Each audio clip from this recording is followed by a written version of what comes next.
इसमें लिखा है, फिर परमेश्वर ने कहा, हम मनुष्य को अपने स्वरूप के अनुसार अपनी समानता में बनाएं और वे समुद्र की मछलियों और आकाश के पक्षियों और घरेलू पशुओं और सारी पृथ्वी पर और सब रेंगने वाले जंतुओं पर जो पृथ्वी पर रेंगते हैं क्या करें? जोर से बोलिए, क्या करें? अधिकार करें।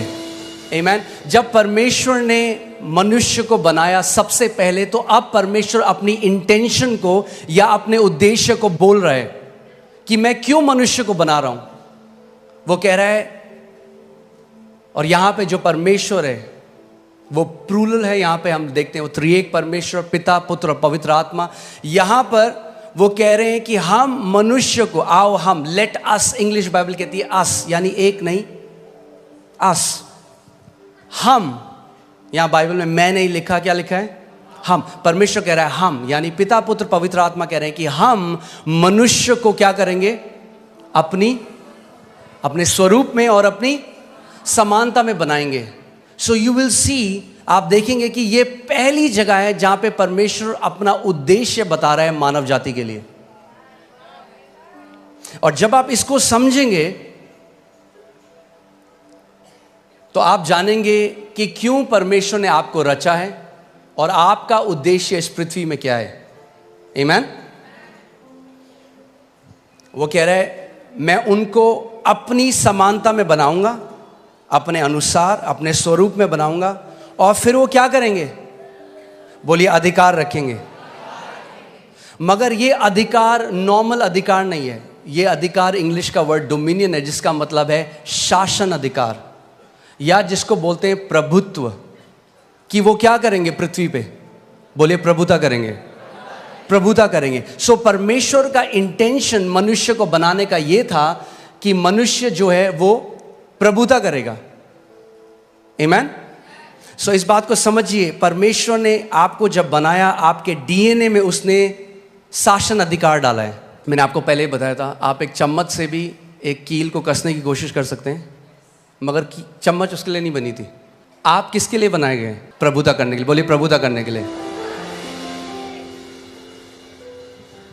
शैतान नहीं चाहता आप इस बात को जाने, क्योंकि सब रेंगने वालों के ऊपर भी प्रभु ने कहा तुम प्रभुता करोगे। और अदन की वाटिका में क्या आया था? रेंगने वाला आया था, मगर उन्होंने प्रभुता नहीं करी उसके ऊपर।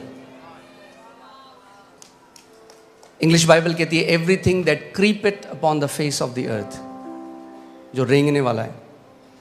आमीन। सो परमेश्वर ने जब हमको बनाया, मैंने आपको पहले भी बताया था कि परमेश्वर, जेनेसिस में लिखा है, आदि में उसने आकाश और पृथ्वी की रचना करी।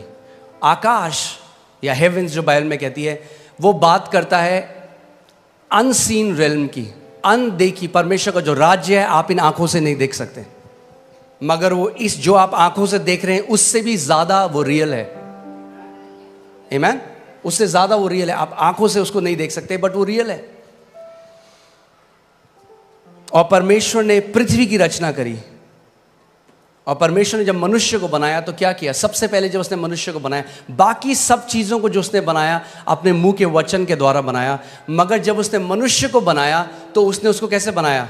अपने हाथों से उसने मिट्टी ली और एक मिट्टी से उसने हमारे शरीर को बनाया और अपनी आत्मा को मनुष्य के अंदर डाल दिया, जिसको हम इंग्लिश का शब्द ह्यूमन है, जो दो शब्द से मिलकर आता है, ह्यूमस यानी मिट्टी, और मैन जो हिब्रू भाषा में इश जिसका मतलब है आत्मा। तो परमेश्वर ने ये किया कि परमेश्वर ने कहा कि जो मनुष्य मैं बना रहा हूं, जो मिट्टी के अंदर मैं अपनी आत्मा को डाल रहा हूं, उनको मैं अधिकार दे रहा हूं इस पृथ्वी के ऊपर। किसी आत्मा को अधिकार नहीं है पृथ्वी के ऊपर। आप समझ रहे हैं मेरी बात? किसी भी आत्मा को, और परमेश्वर भी स्वयं आत्मा है। सो जब परमेश्वर ने पृथ्वी मनुष्यों को दी तो वो उस चीज से बाहर आ गया। उसने कहा तुम अधिकार रखो। उसने नहीं कहा हम अधिकार रखेंगे, उसने कहा तुम अधिकार रखो। आज लोग बोलते हैं अजी परमेश्वर तो सब चीज जी उसकी मर्जी के बिना तो पत्ता भी नहीं हिलता, सब चीज तो परमेश्वर कंट्रोल कर रहा है। मैं आपसे एक सवाल करता हूं, क्या परमेश्वर आपको कंट्रोल कर रहा है? आप कंट्रोल हुए आज तक परमेश्वर से? और अगर हम परमेश्वर के कंट्रोल में नहीं है तो कैसे हम कह रहे हैं बाकी सब कुछ वो कंट्रोल कर रहा है? जैसे वो आपको कंट्रोल नहीं कर रहा वैसे वो किसी को भी कंट्रोल नहीं कर रहा। अगर परमेश्वर कंट्रोल करना चाहता तो मनुष्य को शासन अधिकार देता ही नहीं। उसने शासन अधिकार इसीलिए दिया, उसने बोला तुम कंट्रोल करो पृथ्वी को, मैं तुम्हें अधिकार दे रहा हूं। आमीन। कहेंगे ये जानना क्यों जरूरी है? ये जानना बहुत जरूरी है। अगर ये आप नहीं जानेंगे, यद्यपि आप पुत्र हैं, एक दास की तरह जीवन को जिएंगे। जो मसीह यीशु ने हमारे लिए मिराज छोड़ी है, जो इतनी महान है, इतनी ग्रेट है, आप कभी उस तक पहुंच नहीं पाएंगे। आमीन। इसीलिए हमें जानना है कि क्यों परमेश्वर ने हमें बनाया, हमारी सृष्टि करी और कैसे हम उस अधिकार में चल सकते हैं। आमीन। सो परमेश्वर ने आदम को बनाया, मगर सबसे पहले हमें देखना है कि आदम को परमेश्वर ने क्या बनाया था। सो लूका 3:38 जब आप पढ़ेंगे उसमें लिखा है इससे ये आया, इससे ये आया, इसने इसको पुत्र को जना, इसने इसको जना, और वह एनोश का, और वह शेत का, यानी एनोश शेत का, और वह आदम का, यानी शेत आदम का, और वह पढ़िए परमेश्वर का पुत्र था। तो आदम कौन था? आदम कौन था? परमेश्वर का पुत्र। परमेश्वर ने सबसे पहले मनुष्य को जब बनाया तो नौकर नहीं बनाया, पुत्र बनाया। और जब पुत्र बनाया तो पुत्र को अधिकार दिया शासन करने का, प्रभुता करने का, डोमिनियन करने का। आमीन। सो पहला आदम क्या था? पुत्र था। मैं चाहता हूं भजन संहिता 8 में चले जाएं। भजन संहिता 8, उसकी मैं 4 अध्याय से पढ़ूंगा, आप इसको ध्यान से सुनिएगा। तो फिर मनुष्य क्या है कि तू उसका स्मरण रखे, और आदमी क्या है कि तू उसकी सुधि ले, क्योंकि तूने उसको परमेश्वर से थोड़ा ही कम बनाया है। किसने बनाया मनुष्य को परमेश्वर से थोड़ा ही कम? परमेश्वर ने। लोग कहते हैं अच्छा तुम क्या समझ रहे हो अपने आप को? परमेश्वर के पुत्र जो उसने हमें बनाया है। अब कोई अगर आपको बोले अच्छा ये उनकी तरह बात कर रहा है, आपके पापा की तरह, कहना हाँ जी वो मेरे पापा हैं।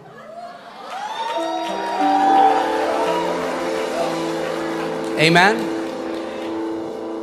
मैं इसको दोबारा पढ़ता हूं, ध्यान से सुनिए। तो फिर मनुष्य क्या है कि तू उसका स्मरण रखे, और आदमी क्या है कि तू उसकी सुधि ले, क्योंकि तूने उसको परमेश्वर से थोड़ा ही कम बनाया है।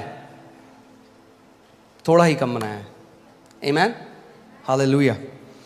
और महिमा और प्रताप का मुकुट उसके सिर पर रखा है। क्या किया परमेश्वर ने? महिमा और प्रताप का मुकुट मनुष्य के सर पे रखा है। ये था जो परमेश्वर ने हमें बनाया था। मगर देखिए हम कहां से कहां गिर गए। आमीन। कई लोग कहते हैं हम बंदर से आए हैं। अब उनका मुझे नहीं पता, हम तो परमेश्वर से आए हैं। हम जू से नहीं, हम स्वर्ग से आए हैं।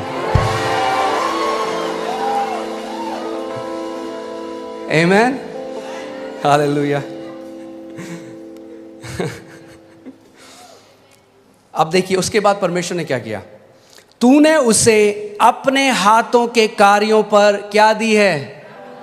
क्या दी है? बाइबल कह रही है, ये मैंने नहीं लिखा, आपकी बाइबल में भी है कि परमेश्वर ने जब मनुष्य को बनाया तो उसको अपने कामों, अपने हाथों के कामों के ऊपर क्या दी है? प्रभुता दी है। परमेश्वर ने दी है। और ये जो शासन अधिकार था ये आदम ने खो दिया जब पाप बगीचे में आया, जब उसने परमेश्वर की आज्ञा को ना माना, जब उसने उस फल को खा लिया। और आदम के अंदर से जो वो डीएनए था रूल एंड रेन करने का, वो जो डीएनए था प्रभुता करने का, वो खत्म हो गया और वो एक दास की तरह जीने लग गया। और जब प्रभु यीशु मसीह आया तो जो पुत्र था, ध्यान से सुनिएगा, जो पुत्र था उसने पुत्र का अधिकार खो दिया। सुन रहे हैं आप? मगर जब प्रभु यीशु मसीह आया तो सबसे पहले उसने हमें क्या दिया जब हम यीशु को ग्रहण करते हैं? यूहन्ना 1:12 लगाइए, और मैं चाहता हूं हम सब साथ मिलकर इसको पढ़ेंगे। रेडी हैं आप लोग? यूहन्ना 1:12 देखते हैं बाइबल क्या कहती है। परंतु जितनों ने उसे ग्रहण किया उसने उन्हें परमेश्वर की संतान होने का अधिकार वापस दे दिया।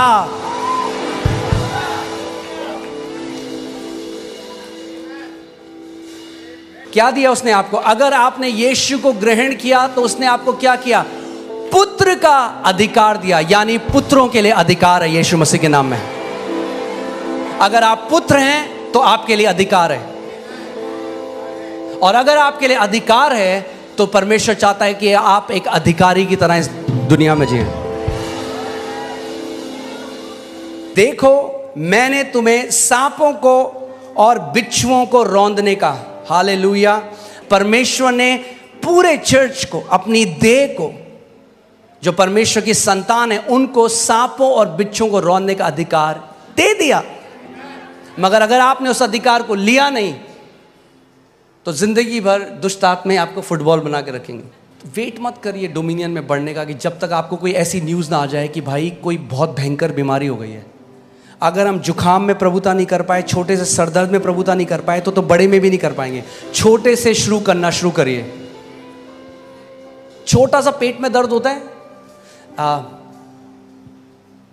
जब भी कोई बीमारी आती है ना, उससे पहले बोलते हैं प्रिलिमिनरी, क्या बोलते हैं, ऐसे कुछ बोलते हैं, सिम्टम या लक्षण आते हैं। पहले आपको पता लग जाता है कि बुखार आने वाला है, आपके मुझे थोड़ा हरारत हो रही है। वो हरारत है टाइम अधिकार लेने का। वेट मत करो जब 104 हो जाए बुखार, होता बोलो ओ प्रभु तेरे कोड़े खाने से।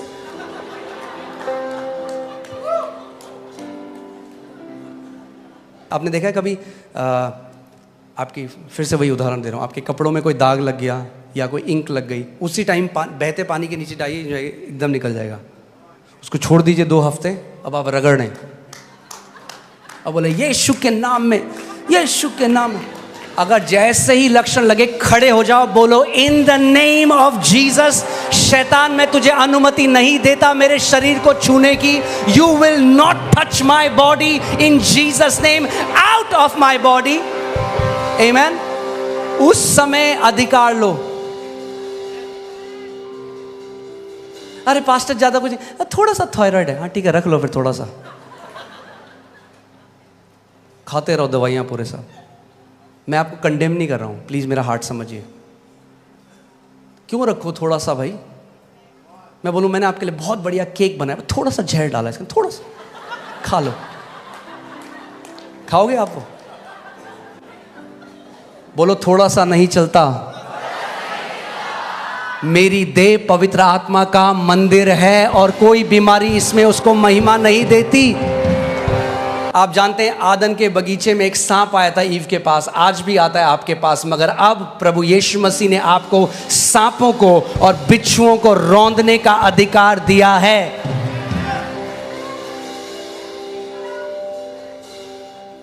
बोलो मेरे पास अधिकार है सांपों और बिच्छुओं को रौंदने का।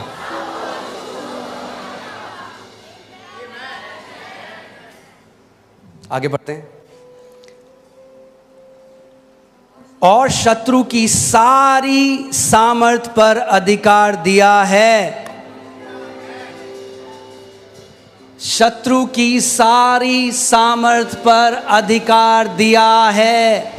फिर से बोलता हूं, शत्रु की सारी सामर्थ पर अधिकार दिया है। शत्रु की सारी सामर्थ पर अधिकार दिया है। शत्रु की सारी सामर्थ पर अधिकार दिया है।